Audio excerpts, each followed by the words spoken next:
Welcome back, ladies and gentlemen. We are finally getting into the matches again for StarCraft 2. We are done with Brood War. Scarlet is the champion. Her Korean motivation, I think taking into heart Noni's posts and really just showing us what you can really accomplish if you really set your mind to it. Yeah, when you just work. You just work hard, stop complaining, and really adapt to that StarCraft 64 meta.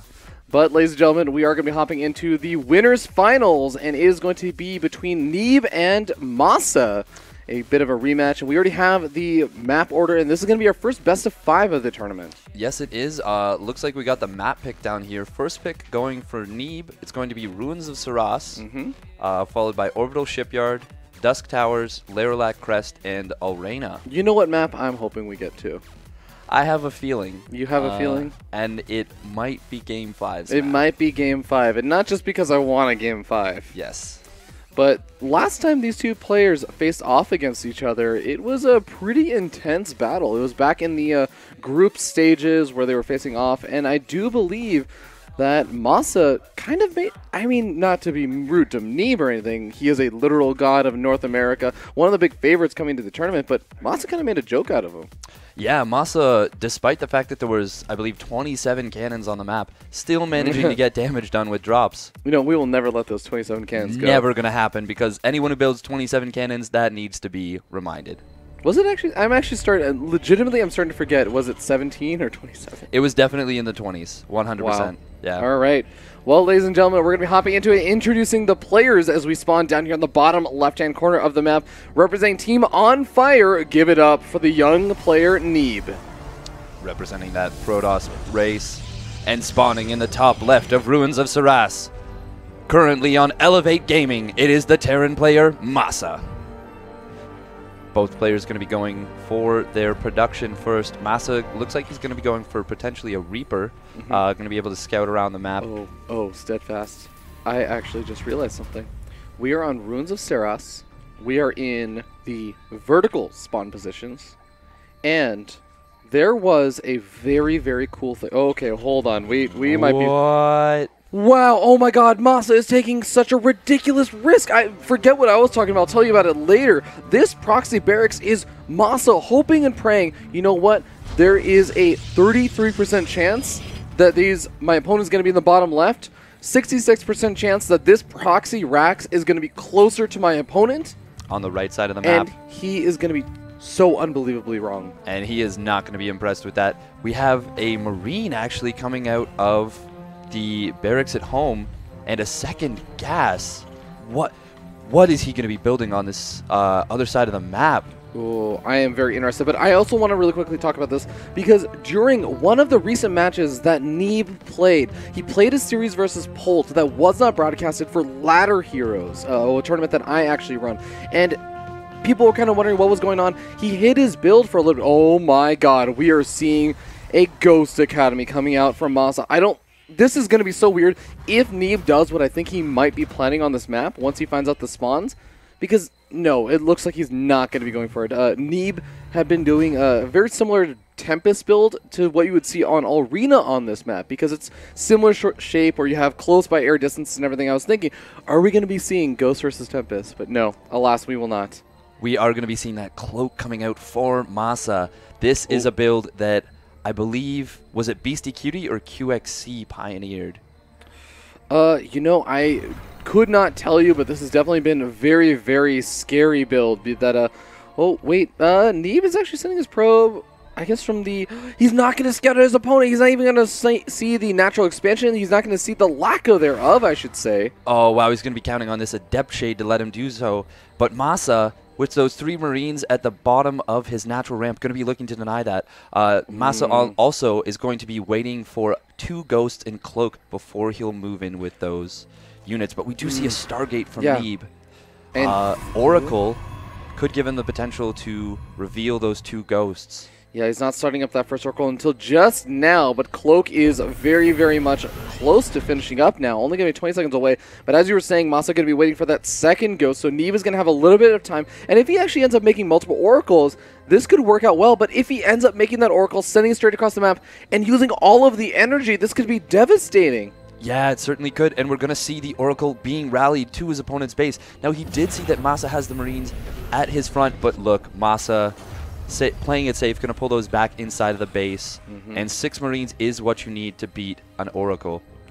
Now, it's also very important, if this Oracle scouts out that there's no natural expansion, and he also sees that there's no starport, no factory just starting up, no additional barracks, that will also be a really big warning sign. We have a Phoenix coming out right now, and the Oracle does cancel that factory for a little bit. He sees that there's nothing going on, and suddenly the alarm bells are ringing for Neeb, but it's a little bit too late. The ghosts are already here, and they are cloaked and undetected.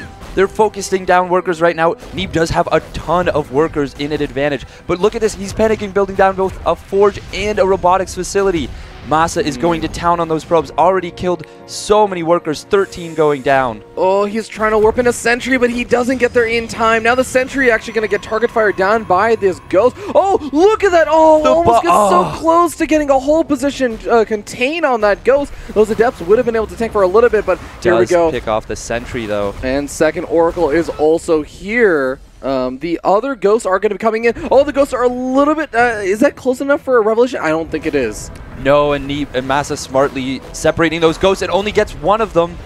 That second ghost is going to continue to do damage. Already taking a worker lead is MaSa. Neeb has to be so frustrated right now. It's a very frustrating way to go, but you know, at this point I would still say MaSa has not thrown down a second command center. In fact, he's just building more production facilities. So I would say as long as Neeb keeps at least even close to an even worker count, I think he can recover from this. The big problem and the big scare is going to be... Ghost. Oh man, another ghost coming out. Oh, there goes that ghost on the revelation on that ghost. Oh, this is so painful. He revealed the low energy ghost, and MaSa actually going to be running away that second ghost. I like that decision, picking off a few more workers. Yeah, the observer is out, but all of these oracles now are going to actually make it, I think, a little bit difficult for MaSa to move out. He may need to make a Viking or something to try and just push these guys back, but as soon as MaSa moves out, because he's sitting on one base, he's gearing up for a big one base all in, these oracles can come in and just start wrecking everything inside of the base of MaSa and return home to defend. Yeah, MaSa actually finishing stim on the proxied barracks. Oh, that's smart. It's not going to be a victim to any Oracle harassment then as well. No, we do see, though, Neeb is starting to climb back up in that worker count.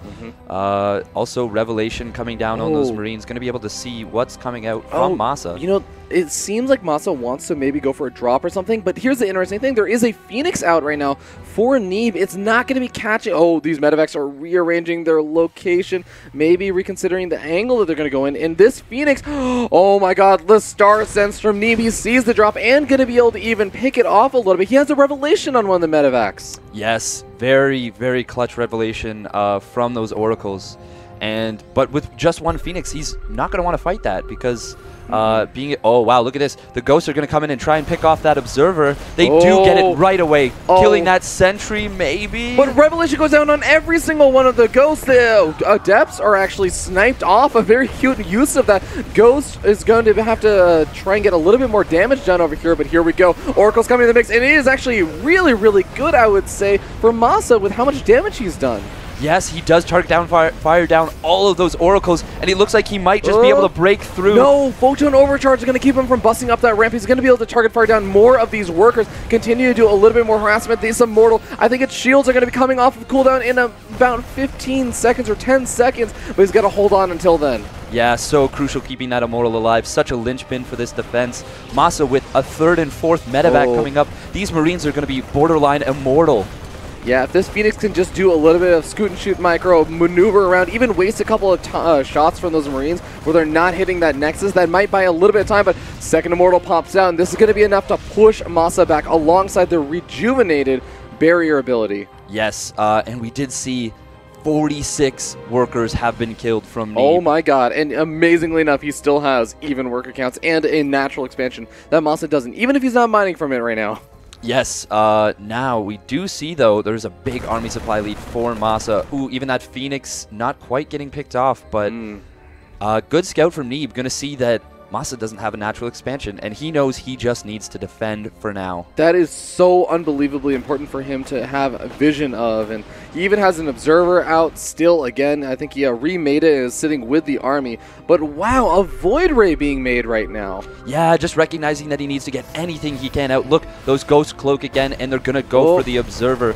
But Neeb, I like this decision. Oh, is he going to sack? No, he's not going to. Another scan goes down. The Observer does get picked off. There are no more scans, so if he had been able to make it out of that, he actually would have been able to keep this alive. But a nice force field. Oh no, it's just barely one hex off. The entire Bio army does make it into the main base. We do see the double overcharge, though, coming down, targeting down the Medivacs, too, which is really what's giving that army Void Ray. Oh, Void Ray is going to get sniped off, as well as the Mothership Core, and GG gets called. MaSa taking game number 1. Wow, such a crazy strategy coming out from MaSa, and while he didn't end the game with it, he did so much damage, really knocked Neeb out of his comfort zone, I'd say. Absolutely. And crazily enough, he actually finished Stim on the map. That might be the farthest Stim placement from your main base I've ever seen. And wow, that was really cool. You know, I was really worried when MaSa was practicing that barracks, and I thought, wait a second. This barracks seems like a huge risk because he's hoping that his opponent is going to be closer to that barracks. In fact, he ended up practicing further away, but in the end, it kind of worked out, as you were saying, with the Stim safely being researched. Because if those 3 Oracles find that barracks and, you know, the Marines are just slightly out of position because they're defending the mineral line instead of that Stim, Oracles can gun down a tech lab very quickly. Yeah, especially 3 of them with all the energy they had saved up, especially on that early one that really didn't spend it. Yeah, just that could have been very scary for MaSa. And without Stim, I don't think there's any way he can push in. He's never gonna be able to take down those Oracles, so they're always gonna have enough energy to reveal the ghosts. But because of the location of that Stim, it ended up that with this first attack, he was able to focus down all those Oracles. And then from that point on, whenever he attacked, he could just scan, kill the Observer, and if there was another Observer, move back, or if there was no Observer at that point, just push in and do so much probe damage. But, you know, it's so interesting because there was a lot on the line to make sure that he was able to pick off those Observers, because you have to remember, this is not like a 3-base Terran where scans are just, you know, they come and go. It's like, oh, I'm sacrificing a mule. No, he only had that one last scan that was able to pick off the Observer at the last second. That Observer was so close to getting away. And I think that if that Observer had been able to survive, the ghosts go down, and suddenly MaSa gets delayed. Maybe another Void Ray comes out, that Sentry maybe gets the good force field because Neeb isn't under pressure of the entire Bioforce moving up the ramp. And actually, that's another thing. If the force field had gone down, only the ghosts get up, and maybe MaSa doesn't actually just immediately push up. Maybe he has to sit by the natural expansion, and it ends up buying him more time. Yeah, and he was getting out, I believe, a 4th Immortal as well as that Void Ray on the way. If you can hold that ramp, you can just have the Void Rays use their prismatic alignment and target down the Medivacs. Yeah, shut down that air vision so suddenly they can't just attack up the ramp. Yeah, and then maybe even rebuild an Oracle, send it across the map to MaSa's side of the map. And yeah, I think that at the very least the game goes on, and maybe we have Neeb taking a big advantage and taking that first map. Absolutely, but of course we do end up seeing MaSa taking game number 1, and we're going to be hopping into a game number 2. Am I a little bit sad? Because I actually just keep thinking about